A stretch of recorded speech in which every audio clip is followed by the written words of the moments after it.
Hey everybody, Luke McElroy from Mess Performance Consulting. Welcome back to another episode of the Physiology Secrets podcast. Joined again today by Nick Jane Koskis. Today we're going to talk about field testing versus laboratory testing, and also generic heart rate training zones versus measured heart rate training zones. First of all, Nick, do you want to go through the two or three most common generic heart rate training zones that we might find if we go for a Google search? Yeah, so the first one that you're most going to find, and the one that most people know, is the 220 minus your age formula. So 220 minus however old you are, so if you're 40's age, minus 40, is going to give you an estimated maximum heart rate. The next one is a variation on that. It's 206 take 206 away minus 0.8 times your Yeah. age. So it's a slight variation on that formula, but again, very similar principle. We're just taking it almost seems like a bit of a stab in the dark type number, minus then factor in a bit of age and a bit of variance there. Probably ends up being a very similar result to what 220 minus your age is, but it does factor in a little bit more sort of detail to it and just refines it. I think it's better for older population. Older, where the heart rate might end up being really low. Like if you're 220 minus 60 or 220 minus 70, it's going to be really a low number. Yeah. Could be like 140 beats where you could actually get to like 160. I think the most common was that 220 minus your age would underestimate the older population and potentially overestimate the younger population, saying that a lot of 18-year-olds can't get above 203 beats or 202 beats, for example. And then the other method, 206 minus 0.8 times age, is a little bit better for that older population. So kind of, again, generic. Yeah. It comes down to it. And quickly go through the math method, which is... Yeah, so the last one is the math method, which is used really popularly, I guess. A lot of people have used it before, which is the 180 minus your age, and there's a little bit of individual tweaking to it as well, but essentially based off a slightly different set of equations. We're dropping the number down to 180, but still following that same principle, just minusing age. So all in all, we've got three formulas that are going to give us some sort of result in terms of telling us some heart rate information and then estimating some heart rate zones. But they're all just based off your age, and there's no real factoring in of individual differences, and it's really just a big spread of what we might see across the whole broad spectrum of the population. It just fits one big portion, and if you're on those outlying portions, which you can get to a second in terms of the distribution side of things, it really does start to struggle on those sides of things. So generically, they work reasonably well, but it's not going to fit. It's not going to fit everyone. The subtle differences between people is where we start to get caught up in a bit of difficulty with these types of formulas. And I think the key word the key issue is in the key word of generic. Anybody watching this, like you obviously take your training somewhat seriously. Like generic, it's so easy to not be generic that it doesn't make sense to use a generic equation. If you want to know your max heart rate, whether you come to us or whether you go do it outside yourself with a heart rate monitor, you can find what your max heart rate is, a true maximum heart rate. You don't never rely on an equation. So, as we said, the 220 minus your age and the 206 minus 0.8 times age, that's validated, but you've got to understand when it's validated, it's standard deviation, so it's going to work reasonably well for 68% of the population, but then the other 34% is going to be 32%. It's going to be significantly wrong. Take Paul Dempsey, for example, 40-year-old bloke that we coach. He's got a really high max heart rate. He holds about 215 at his max. So you do 220 minus your age, saying his max heart rate is going to be 180. Whereas actually 215. So good luck doing a zone 2 run at whatever that prescribed intensity is, because for him it's going to be a fast walk. Well, flip side as well, like I think Lionel Sanders is a good example from a professional athlete perspective. Tyler was talking about the other day with some of his Zwift racing that he's done. They're like concerned about what his data is actually doing because he's putting out all his power, or like max efforts, but his heart rate's only getting to like 150, 160, whereas the others are getting to 180, 190.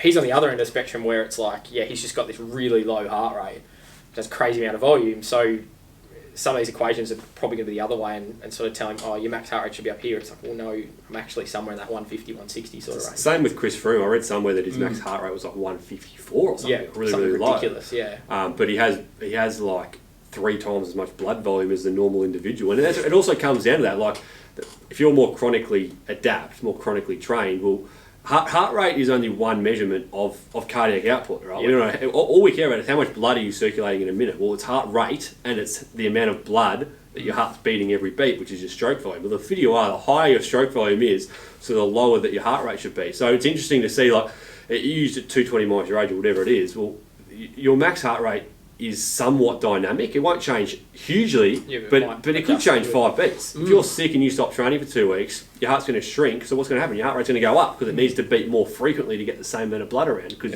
you've detrained.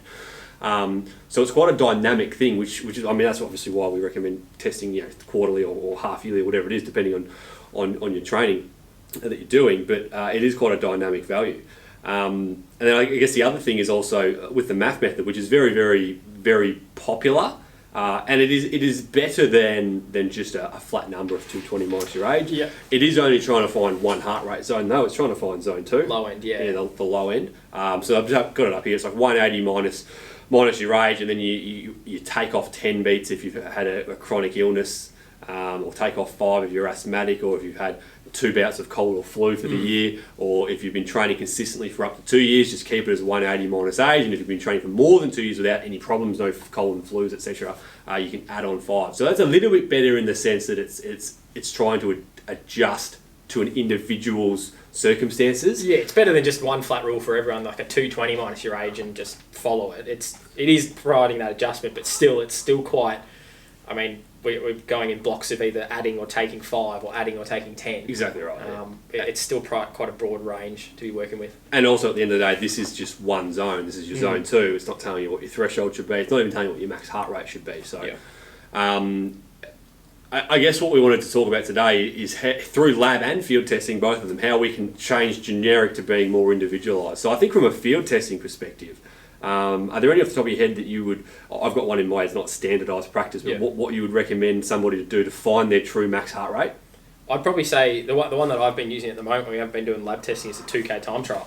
Yep. Because the 2K time trial is probably out of all the time trial distances, I don't know the name of the exact study, but I was reading it through my uni work the other day, is like 2K time trial compared to a 1500, compared to a 3K, all the different variants of distance had the best relationship with VO2 max. So that's going to give us probably the best indication of pacing, but then you're probably going to get to a pretty maximal heart rate in a 2K time trial anyway. You're pushing on the limit. You got probably not much more to give. So that would be just a really easy way that then aligns with a lot of the other stuff that we're looking for as well. So you're kind of getting best bang for buck in a 2K time trial. Outside of that, really you can, and we've spoken before, so offline, about different ways we could standardise or field type testing. There isn't necessarily a right or wrong. You basically just, any way you can get yourself going as hard and as fast as you can, essentially. And as long as you've got enough time for your heart rate to get up, obviously you've got that delay period and a bit of oxygen deficit where heart rate's still coming up. But as long as you can go hard and as fast as you can, you could probably do something like a 4-minute flat out effort, or you could do like a 6-minute run. There's a number of different variances, but I just like the 2K because it's quite, there's already a lot of data on it, and it has that good relationship with what we can get in here from a VO2 max perspective as well. Yeah, and I guess with the 2K, you sort of, as you said, you're killing multiple birds with the single stone. It's not just your heart rate, you're also probably finding VO2 max. Velocity, VO2 max, even velocity at threshold, you could take off a couple of percent and that sort of stuff. So you're getting a bit more information. If you just wanted to, you might be watching this and say, hey, I just want to know what my max heart rate is, so then I can use this percentage of max heart rate I found on the internet to get my zone. Yeah, still better than totally generic, so be it. Generally speaking, about 8 to 12 minutes for most people is sort of that ideal time frame. Like if we just did a VO2 max test, no lactate, we want it to last 8 to 12. Less than 8, well, your acute responses, your heart rate, your ventilation, all that stuff is still increasing. You can't just go and do a 2-minute flat out effort from a total rest and expect to hit a maximum heart rate. Correct. And then 12 is sort of that top end, just due to other things like thermoregulation. You increase your core body temperature. You don't want to cause fatigue through either being flooded full of lactic acid for a prolonged period of time, or starting to increase that core body temperature to a fatiguing level. So 8 to 12 is sort of that sweet spot. And what you do is essentially just start easy and build up the intensity, whether you're doing that on a treadmill and you're going up 1K every minute or every 2 minutes or whatever it is, or you're just outside and you're just building up into a tempo, basically by that 8 minute you should be well above threshold, you should be going pretty hard. And almost sprinting by the 10th or 11th minute to make sure you don't last more than 12, and take a look at your maximum heart rate, and that's your true value. So you can still, from a field testing perspective, the key is for your heart rate training zones, actually find your maximum heart rate. Don't get too stressed about it, just somewhere 8, 12 minutes, whatever it is, find a true value for you rather than just saying 220 minus your age. You're all fit enough to go out and do a field test yourself. It's pretty easy to do. And then you can use some generic equations from that in terms of percentage of max heart rates and all that. But my point is that you're actually starting from an individual point. You're not going 220 minus 40, if you're a 40-year-old to do 180, you're going, hey, I'm a 40-year-old who actually got to 198. Well, all right, now use that 198 and do percentages of that as opposed to percentages from some generic equation. Yep. So really key point, really easy point for anybody to do, whether you're coming for lab testing or not, is just to go out and find your true max heart rate through getting it up there. Yeah, and like I said, it doesn't take too long. Like you can do like a ramp type test like we would do in here. You could, if you got a treadmill, like I said, just progressively just increase it bit by bit for 8 to 12 minutes until you're getting to a speed where you're just hammering it. You can't do too much more.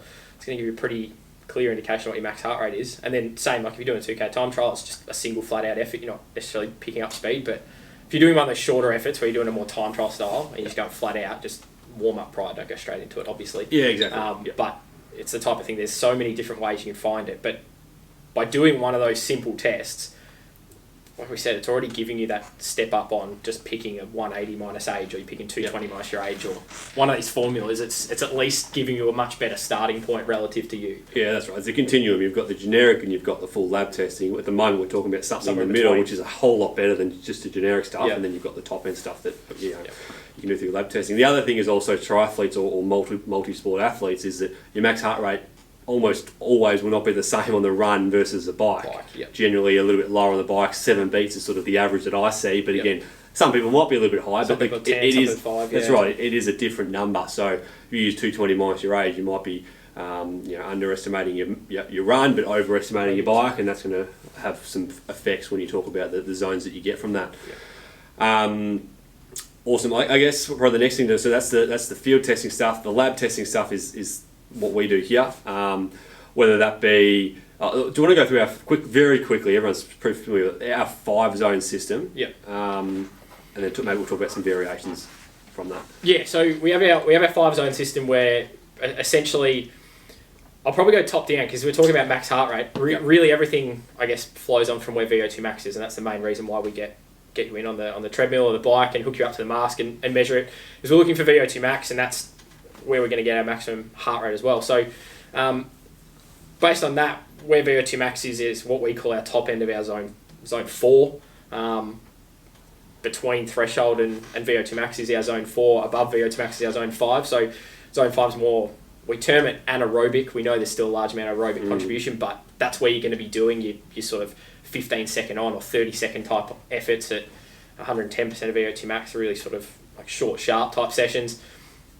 Our between threshold and VO2 max, that zone 4 is more your longer type intervals. So our 95% of VO2 max, the VO2 intervals that we have a lot of guys do, where you're going 3 minutes on, 3 minutes off, 2 minutes on, 2 minutes off. That type of stuff is at the upper end of zone 4.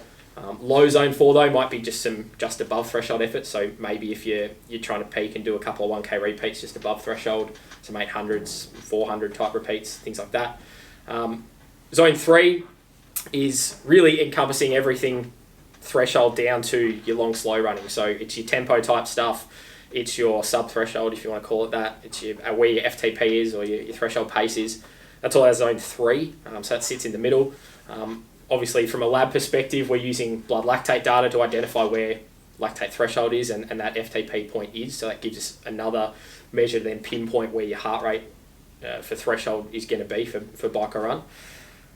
Below our zone 3, we then have our zone 2, which is all our endurance stuff. So whether we're doing easy endurance or what you might want to call a solid endurance session, it's all coupled into one.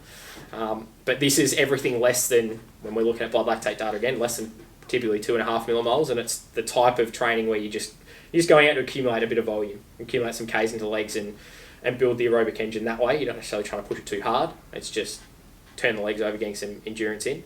And then anything less than 56% of VO2 max, we have as our active recovery. Because below that, we're not really getting much of a stimulus from an aerobic benefit. It's just more there to sort of flush the legs out. So for most people, that's going to be a fairly low heart rate anyway. But there, from top down, there are 5 zones. So we keep it pretty simple. Some of the things I've just talked through there, you might, as I mentioned, like solid endurance versus low endurance. Sometimes those are split into 2 zones, or tempo and threshold are split into 2, or even I've seen tempo, sub-threshold, threshold, super threshold, like zone 4, A, B, C, things like that.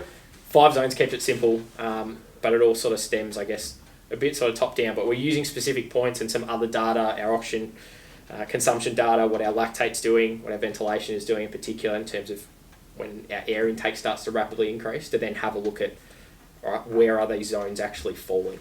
And I think the key with training zones, whether it's through lab or field testing, is just knowing what the goal of that zone is. Yeah, what are you trying to achieve by doing a session in that zone? I still remember I had a guy have a good spray at me because he didn't have confidence in the Mets philosophy if we do a 5-zone method instead of a 7-zone system. And I was just shaking my head because we could easily do a 7-zone system. Like, just split the zones. The way it is right now, we have active recovery. That's very clear. You're just trying to recover. We have zone 2 endurance. We're trying to build aerobic capacity, the ability to complete a distance using oxygen. We then have zone 3, which is our threshold. So we're trying to improve your functional threshold power or pace. VO2 max, we're trying to improve your VO2 max, your aerobic power, and anaerobic is above that. We could easily split zone 3 into tempo and threshold. Yep. Threshold is to improve your threshold, and tempo is more a race-specific intensity, comfortably hard pace, grey zone, whatever you want to call it. And we could easily split anaerobic into anaerobic and even neuromuscular. And neuromuscular is just a flat-out effort. Yep. And anaerobic is more of a cardiovascular adaptation. So I guess what I'm saying is we could do that if you want to come in and say these are the information that we want. It's easy to do it. We can measure it. We keep it simple as a baseline, and we can go from there. But I just found it interesting that it's like, this is the method that we have to use, and if you don't do that, then that's a rubbish. And I was just shaking my head. What? Yeah, and that's the thing as well. We have a lot of guys, and it's a really common one. They'll come in and do their test, and they go, "Well, how do I actually put this into my Garmin?" Because Garmin, I think, shows up a 7-zone system, I think, from memory, and Garmin I think it's or 5. 6. Oh, it depends. I've not seen a 5 in Garmin. I think you can change it a bit, but sometimes it doesn't quite align, and that's where, it's just a process of going, well, we're just matching up. Like, physiology in humans is reasonably consistent in the fact that if I have a 7-zone system or a 5-zone system or a 9-zone system, it's all meaning the same thing. It's just how you want to determine those, like how do you want to define those zones. And again, what's the goal of using maybe 7 zones? Like, are you just then going, all right, we're just being very specific between what's the difference between tempo and threshold? Because they are 2 quite different sessions. If you're sitting at threshold, or you're doing more of that sort of long stuff at tempo. But if you want to split them, that's fine. But when we talk about a zone 3, we're encompassing all of that. If we can get that connection, if you understand that connection, you can use whichever zone system you like, essentially. Because we're just targeting an adaptation, or we're targeting a specific response from training, rather than, well, you don't use a 7-zone methodology, so it doesn't work. It's like, well, we're just talking about it it's almost like talking about it in a different language. Like, it's the same thing. It means the same thing. We just got to find the connection between what you're trying to achieve. So no, that's right. And I think in terms of field testing, if people just go out to find their max heart rate, do your research on the different zones out there, because there are 3, 5, 6, 7, 9, 11 zone systems out there.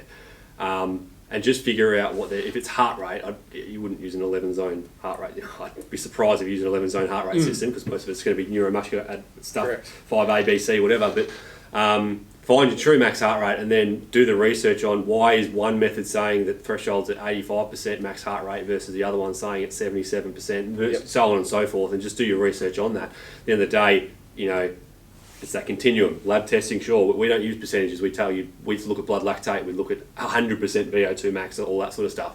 Generic can be good. Sorry, generic's not good.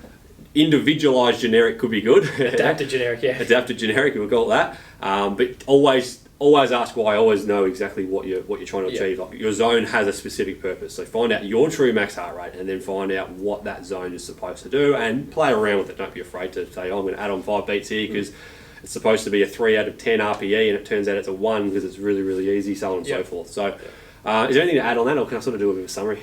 No, I think that's probably it. Again, it's just like some data's better than nothing. I think it's probably the key point. You don't have to go over the top, but understanding what you're then going to do with it is the big one at the back end. It's the thing we always talk about. Is if you don't really know, it's all very well to measure your max heart rate, whether it's coming in here or doing a field test or whatever. But if you then don't understand how you're applying it, it's just a number then. Yeah, it doesn't have any power to you in training. So I think the practical takeaways for you guys at home, one is forget generic. You're all good enough that you can go find an actual maximum value, max heart rate. So go out and do a field-based test. That's fine. Go do a field-based test. 8 to 12 minutes. Ramp it up. You should be going pretty much flat out by the 8 to 10 minute mark. What is the highest attainable heart rate you get there?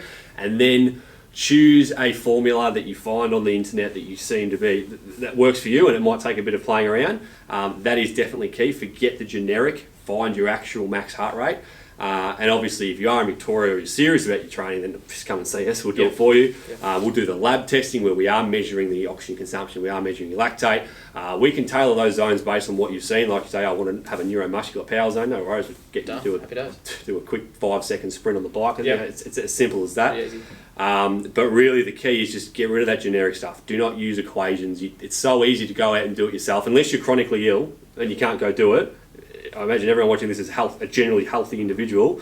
Go and find your max heart rate, go find your max power, go find your max pace, whatever it is, and use percentages of that. As I said, all come in and see us. We are open soon. 22nd of June is our official relaunch date. So please come and see us. We are going to reopen our unlimited testing subscription for a short time. Which is basically the best value for money you're going to find in terms of testing, whether it be VO2 max testing, skin volume testing, hemoglobin testing, consulting, sweat testing, all that sort of stuff, hydration plans, so on and so forth. We'll put a link in the bio somewhere below. You're not going to find a better price than that. So if you are interested in this, that's the one to go to. Any questions, please let us know. Otherwise, we'll see you on the next podcast.